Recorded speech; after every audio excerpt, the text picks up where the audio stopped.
Okay, hello guys. This is the first video of the semester, hopefully. If you're not watching this video first, then I have no idea what you're watching before this. But anyways, these are going to be hopefully brief videos that are meant to go over the homeworks, give a little more insight into the homeworks, explain some of the concepts a little bit better so that you're able to at least get started on them. Yeah, so I'll try to post these hopefully before our office hours for every homework set. I know this is actually a bit late. I've had the homework for a while, so I should have made these videos earlier, but I did not have the opportunity to do so. So yeah, I'm sorry that you guys get these a little bit later than usual, but they should be on time in the future. Okay, so this is before I begin. I sent an email about this, so if you're watching this, you're probably diligent enough to check your emails. But make sure you go to the extra credit at the Waterford locks or Waterford bridges. Extra credit. Go there on September 8th, which is a Sunday. It starts at 12 p.m. and it goes to I don't know when, but you just need to make sure that you go there and you sign in with the professor, because that extra credit is going to be very, very helpful for you later on. Okay, so yeah, this is tutorial 1, problem 1. This is last year's strengths file from what I've been told. There are only 4 problems on it. Only 4 problems. You guys have 3 hours to do this. Shouldn't be too hard.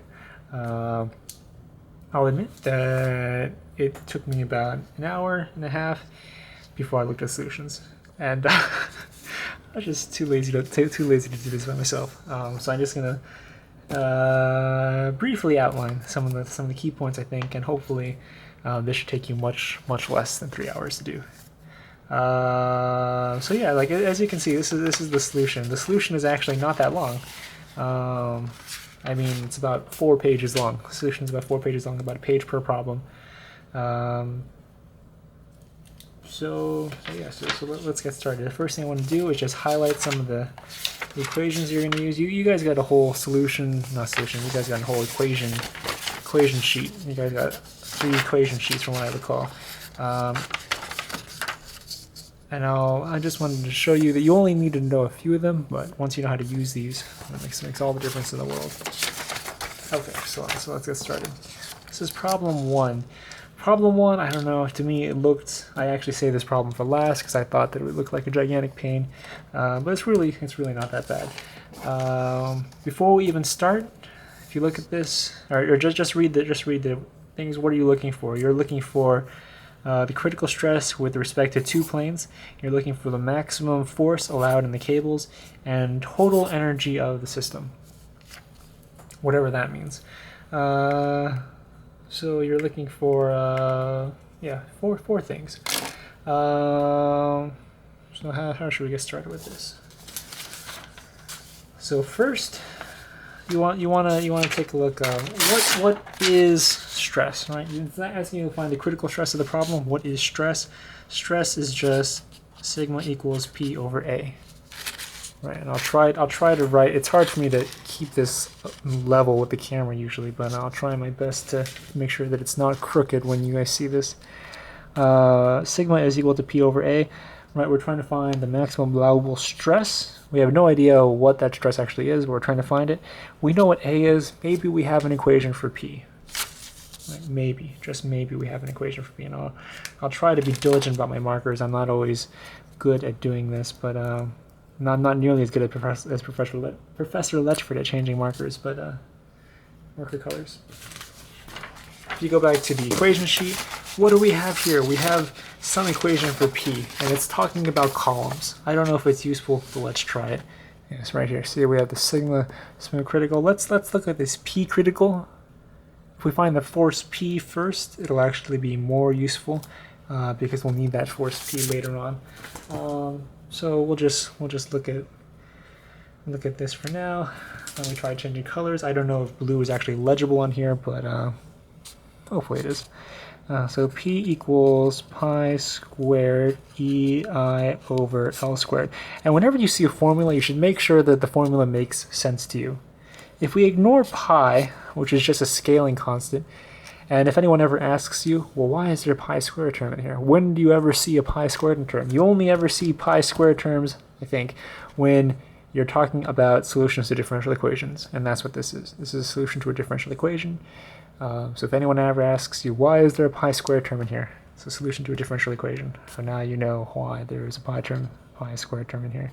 This is P critical, right? Notice this has nothing to do with load. We're trying to find what the critical load is, and we have an equation for that. This is a solution to, I think it's a solution to Euler beam bending theory, but someone else can double check this. You want to make sure that the formula makes sense to you. The strength, the allowable strength of a column should be governed by its modulus of elasticity, which is strength. It should be governed by how difficult it is to bend, which is I, and it should be governed by its length, which makes sense, right? If a beam is stronger, it should have a higher capacity, so it should be directly proportional. It should be directly proportional to its moment of inertia, right? If it's harder to bend, then it should have a higher capacity. And if it's taller, then it's more likely to bend, right? Like if you take like a piece of spaghetti, for example, and you just push on the ends, it'll just snap somewhere in the middle under very little force. If you take that piece that you just broke off, that smaller piece will bend with will require a much higher force in order to actually snap. And that's what this length tries to represent. Longer items are just easier to deform. So we'll be using this equation, and now you say, well, I know what three of these terms are, right? Pi, I should know. If you don't know, then you might want to, I don't know, drop down to the freshman level classes. E is given to you in the problem, and L is known. L is the height of the column. So all you need to find is I, and I is given to you. You have another formula for this in your cheat sheet, or in your equation sheet, BH cubed over 12. And this is about the center axis. So if you draw of a rectangle, so this would be B, and this is H. You needed for X, Y, and X, Z.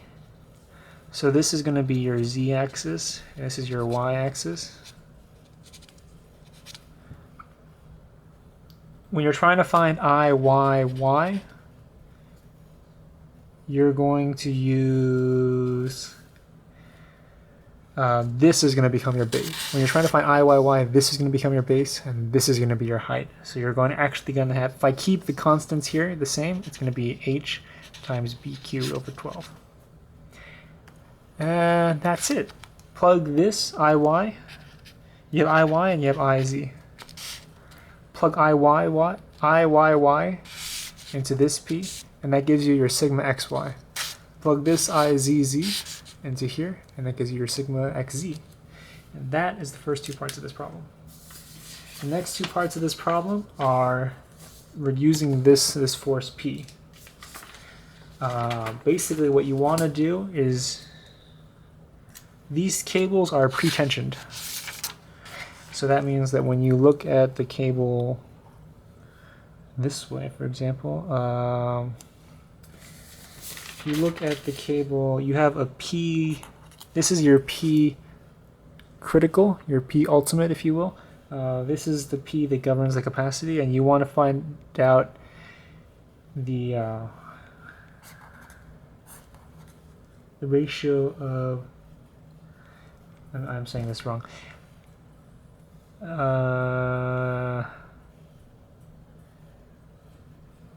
You want to find, sorry, so these are both T.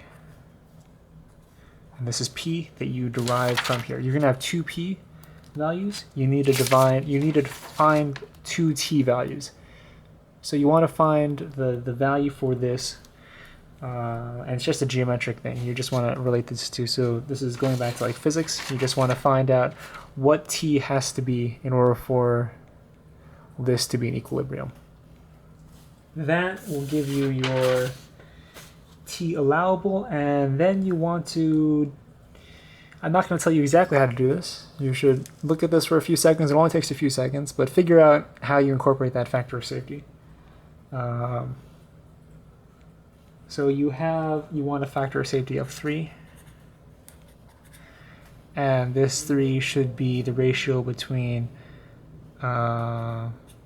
T required and T I won't do it that way. I'll say T capacity over T demand.